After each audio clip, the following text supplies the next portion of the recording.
بسم اللہ الرحمن الرحیم۔ السلام علیکم، کیسے ہیں پیارے ساتھیوں؟ امید ہے خیر خیریت سے ہوں گے، اللہ کی رحمت کے سائے میں ہوں گے۔ اللہ پاک ہمیشہ ہم سب کو ہدایت پانے والوں میں شامل فرما دے، آمین یا رب العالمین۔ آج جو سورت کے فضائل، وظائف اور اہمیت میں لے کر آئی ہوں، بے حد کارآمد اور مفید ہے، اور پڑھنے والوں کے لیے ایک انعام ہے، اپنے پڑھنے والوں کے لیے جو ان کو پڑھتے ہیں اس سورت کو۔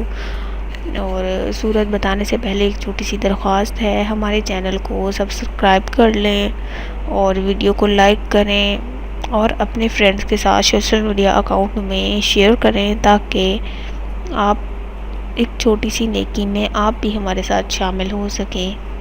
اسی کے ساتھ میں ویڈیو شروع کروں گی، آپ کو بتاؤں گی سورت کی اہمیت۔ جو سورت آج میں لے کر آئی ہوں وہ سورہ آل عمران ہے، تیسرے پارے کی سورت ہے، اور آپ نے اس کو کچھ اس طرح پڑھنا ہے۔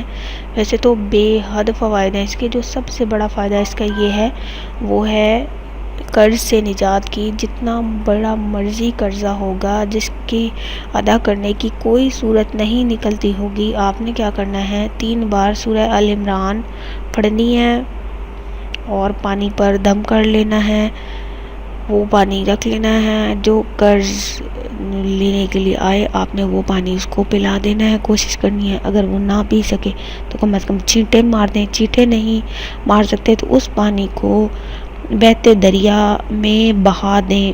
تو انشاءاللہ تعالی بہت جلد یہ وظیفہ 7 دن کرنے کے بعد آپ کا قرض کیسے ادا ہو جائے گا، آپ خود بھی حیران رہ جائیں گے۔ اور اس کی تیسری بڑی وظیفہ اس کا جو کرتے ہیں، اس کی فضیلت جو ہے وہ یہ ہے کہ اولاد نرینہ کی ہر کسی کو خواہش ہوتی ہے، اولاد نرینہ کے لیے اس کا پڑھنا بے حد کارآمد اور مجرب ہے۔ آپ پڑھیں، انشاءاللہ تعالی آپ کو کامیابی ضرور ہوگی۔ اسی کے ساتھ میں ویڈیو کا اختتام کروں گی، اگلی ویڈیو تک کے لیے اجازت چاہتے ہیں، نیکسٹ ویڈیو کے ساتھ حاضر ہوں گے انشاءاللہ تعالی۔ دعاؤں میں یاد رکھیے گا، تب تک کے لیے اللہ حافظ۔